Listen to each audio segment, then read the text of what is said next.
100%에 받았기 때문에 사실 안 남는 거 아니야? 오히려 너무 비싼 거 아니야? 100%에 들어가도 1억 5천만 원의 안전 마진을 확보하고 들어간 상태라고 보시면 됩니다. 근데 이 물건은 월세도 이자를 제외하고 515만 원 정도를 보고 들어갔습니다.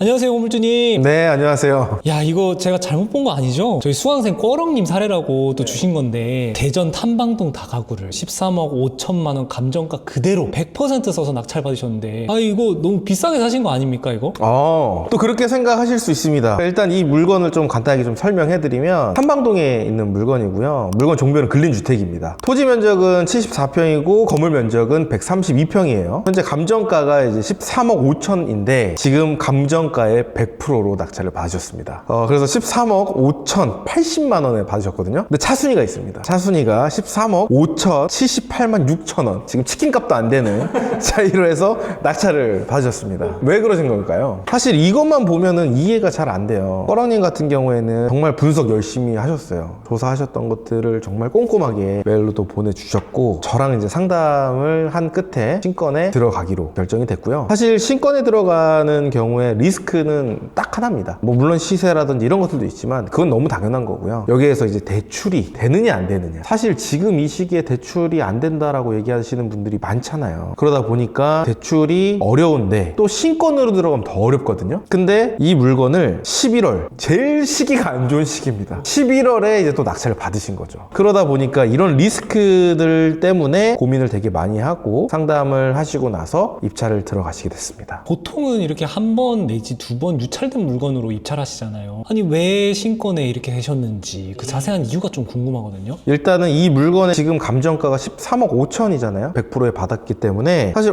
안 남는 거 아니야? 오히려 너무 비싼 거 아니야? 왜냐면 또 많은 분들이 생각하는 게 경매 감정가는 일반 시세보다 높게 된다라는 인식들이 있어요. 근데 그것도 사실입니다. 그런 경향도 있어요. 근데 감정가는 항상 말씀드리지만 시세가 아닙니다. 이 물건 같은 경우에는 감정이 13억 5천에 되어 있었지만 조사하셨을 때 실제 시세는 약 15억 정도로 보셨습니다. 그러면 100%에 들어가도 1억 5천만 원의 안전 마진을 확보하고 들어간 상태라고 보시면 됩니다. 그래도 유찰을 기다렸으면 더 싸게 살 수 있지 않았을까요? 그죠? 유찰을 하면 조금 더 싸게 살 수는 있죠. 근데 조금 더가 얼마나 싸게 사는지 모릅니다. 왜냐면 사실 이런 물건들 같은 경우에는 한 번 유찰 되잖아요. 거의 감정가를 넘길 수도 있다고 저는 생각을 합니다. 앞에서 말씀드렸던 것처럼 시세도 15억이었잖아요. 그럼 1억 5천이 일단 싸죠. 그럼 1억 5천 싼 거는 알겠어. 근데 다가구 주택은 무슨 주택이에요? 수익형 부동산이잖아요. 그럼 월세가 남아야 되는데 내가 1억 5천의 매도 차익과 안전 마진을 가져가는데 월세가 별로 안 남는다. 그러면 사실 그렇게 가치가 있다고 볼 수는 없거든요. 월세가 어느 정도 나와야 안전하게 추후에 팔 때까지 버틸 수 있는 힘이 있겠죠. 근데 이 물건은 월세도 이자를 제외하고 515만 원 정도를 보고 들어갔습니다. 그러니까 조건 자체가 다 맞는 거예요. 시세보다 1억 5천 싸고요. 월세가 500만 원이 들어오는데 이 500만 원도 이자를 빼고 이 정도 금액이 남는 거기 때문에 당연히 이 물건은 신건에 들어가야 된다라고 생각을 했고 저도 똑같이 피디님이 말씀하셨던 것처럼 상담을 하면서 이게 한 번 더 떨어지면 단돈 1,000만 원이든 2,000만 원이든 더 싸게 받을 수 있지 않을까라는 가능성들을 또 봤어요. 근데 이쪽 지역이 굉장히 좀 인기가 많은 지역입니다. 그래서 낙찰 가율 자체도 굉장히 높아요. 근데 낙찰 가율도 높은데 물건을 봤더니 이 정도의 수익률이 나온다? 그럼 저는 감정가는 당연히 넘겨서 또 낙찰이 되겠구나라는 생각을 했습니다. 그래서 꿔렁님도 이런 부분들을 판단하셨고 미리 신건 때부터 조사를 해서 저랑 이제 상담을 들어간 다음에 입찰을 하시게 된 거고 낙찰을 받게 되신 거죠. 그러니까 그래도 단독 낙찰이 아니셨던 거군요. 맞습니다. 항상 제가 이 부분에 관련해서 자금 계획이 제일 중요하다고 말씀드리는데 특히나 신건 같은 경우는 최악과 최상의 시나리오를 만들어서 이래도 잔금 칠 수 있는지 최악의 경우에도 잔금 칠 수 있는지 이런 부분들을 좀 미리 확인을 해서 공격적으로 입찰을 해서 낙찰을 받게 되셨고 정말로 다행히 최상의 대출 시나리오로 받게 되셨습니다. 이자 빼고 500만 원이 남으면은 대출 얼마 안 받으신 거 아니에요? 대출 같은 경우에는 지금 낙찰가의 78%를 받으셨다고 합니다. 연말인데 그렇게 안 좋은데도요? 연말에다가 신건 100%에 받았는데 한 10억 5천, 6천 정도 받으신 걸로 알고 있습니다. 그래서 이자가 많이 나온다라고 하면 많이 나오지만 애초에 이 물건 같은 경우에는 월세가 한 915만 원 정도 예상을 하고 들어갔던 물건입니다. 그러면 건물에는 몇 가구가 있는 거예요? 소매점 포함해서 19가구입니다. 여기가 구성이 대박인 게 뭐냐면 아마 이 물건은 이제 신건이잖아요. 대부분 신건 때부터 조사를 안 합니다. 제가 매번 말씀드리거든요. 제발 신건 때부터 조사를 하세요. 근데 대부분의 초보자분들은 가격이 혹해가지고 2번 떨어지고 3번 3번 떨어지고 4번 떨어졌을 때 조사를 하거든요. 그런 물건들도 가격이 떨어졌으니까 좋죠. 좋아 보이지만 사실 함정이 또 숨어 있을 수 있기 때문에 항상 신건 때부터 보셔야 되는데, 이 물건은 다중입니다.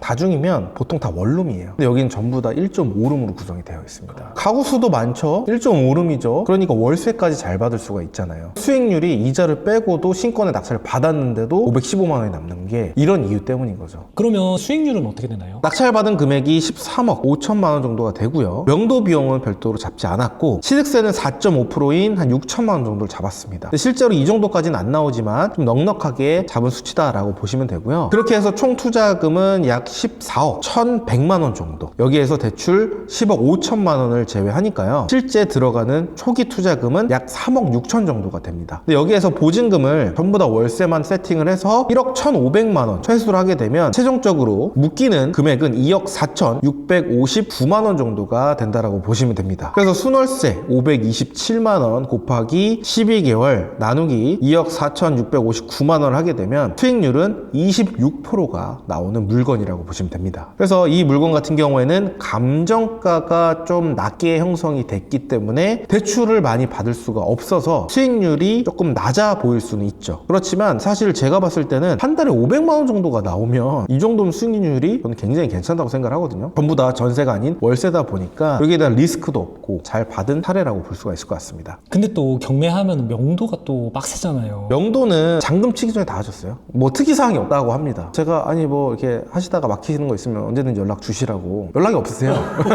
왜 연락 안 하셨어요? 했더니 아니 알려주신 대로 그냥 했는데 다 돼가지고 굳이 뭐 막히는 게 있어야지 연락을 드리는데 막히는 게 없어서 연락 안 드렸다. 그래서 명도를 다 하셨다고 했는데 그 대신 이제 명도 비용이 지금 들었던 거는 빵원으로 한 푼도 들지 않고 명도까지 다 마무리를 하셨고, 지금 잔금을 11월 말에 치셔가지고 2, 3주 만에 다 명도 다 끝내고 이미 지금 임차까지 맞추고 계십니다. 그럼 임차는 지금 어느 정도 맞췄나요? 제일 빨리 맞춰진 게 상가가 제일 빨리 맞춰주셨다고 오히려. 나머지 호실도 지금 내놓고 있는데 벌써부터 이자는 나온대요. 이자 금액만큼은 월세를 네, 받고 벌써. 계신다? 이자가 한 달에 한 390 되는데 이미 이자 정도는 이미 나오신대요. 첫 달 이자도 내기도 전에. 절반 이상 다 됐네요, 그러면. 그래서 지금 스트레스 받을 것도 없이 잘 하고 계신다고. 부럽습니다. 아니 저는 100% 입찰이 좀 호구 아닌가? 이런 생각도 했었거든요. 근데 이거는 그게 아니라 진짜 물건을 볼 줄 아는 사람의 선점이었네요. 맞습니다. 사실 이거를 일반 매매로 한다 그러면 절대 이 투자금으로 절대 살 수 없습니다. 그건 경매기 때문에 가능하다라고 말씀드리고 싶어요. 일단은 이제 우리가 경매를 또 투자를 할 때 제일 짜릿한 순간이 우리가 낙찰을 받은 순간입니다. 그 낙찰을 받잖아요. 정말 처음 받았을 때는 이게 맞나? 막 머리가 하얘지기도 하고요. 막 숨도 잘 안 쉬시기도 하고 막 그래요. 입찰할 때는 막 전 토한 적도 있습니다. 정말로 너무 떨려서. 그래서 낙찰을 받으니까 너무 기분 좋잖아요. 그래서 그런 기분도 너무 좋지만 저는 이제 투자를 하고 조사를 하다 보니까 제일 좋을 때가 있어요. 남들이 찾지 못했던 거를 나만 찾았을 때. 근데 나만 찾아서 남들보다 공격적으로 써서 낼 수 있고 낙찰 받을 확률도 높이면서 수익도 극대화가 되는 포인트, 이 부분을 알았을 때가 더 저는 기분이 좋습니다. 그래서 이 물건 같은 경우에도 신건이다 보니까 당연히 한번 떨어지겠지 라고 생각을 하고 물건에 대한 시세와 수익 분석을 전부 다 안 했을 겁니다. 그렇기 때문에 지금 이렇게 신건에 아무도 들어갈 생각을 못 한 거죠. 그래서 오히려 여러분들도 이렇게 신건이라고 해서 무조건 비싸다, 이건 비싸게 받는 거다 라는 생각을 접어두시고 물건마다 신건이 나올 때 분석하는 건 금방 하거든요. 배우기만 한다면. 그래서 이 신건 때부터 여러분들이 물건 봐주셨으면 좋겠습니다. 나는 아직도 다가오가 뭔지도 모르겠고 지금 제가 이야기한 것처럼 어떻게 조사를 해야 되는지도 모르겠다, 어떤 물건이 좋은 건지 모르겠다 라고 생각하시는 분들 같은 경우에는 제가 이번에 다가구 라이브 세미나를 진행을 합니다. 다가구 라이브 세미나는 26년 1월 7일 수요일 저녁 8시에 진행을 합니다. 이 라이브 한번 신청하셔서 여러분들이 궁금하셨던 부분들도 들어보시고 질문도 주시면 제가 실시간으로 라이브 시간대 설명도 드릴 예정이니까 놓치지 않고 신청하시면 좋을 것 같고요. 오늘 말씀드린 저희 수강생분들 사례처럼 입찰하기 전에 저와 상담 1대1로 하시고 그 다음에 대출이라든지 뭐 명도라든지 임대 세팅 관련해서 저랑 같이 이야기 나누면서 세팅을 하고 싶으신 분들 같은 경우에는 다가구 1대1 코칭반을 신청해 주셔야 합니다. 이 다가구 1대1 코칭반 같은 경우에는 상시 모집을 진행하고 있지 않습니다. 라이브 세미나 때만 제가 안내를 드릴 예정이고요. 이 라이브 세미나 하루 정도 만에 저희가 다 마감이 되기 때문에 반드시 라이브 세미나 신청해 주시면 좋을 것 같습니다. 다음 영상에도 더 유익한 영상으로 찾아뵙도록 하겠습니다. 지금까지 시청해 주셔서 감사합니다.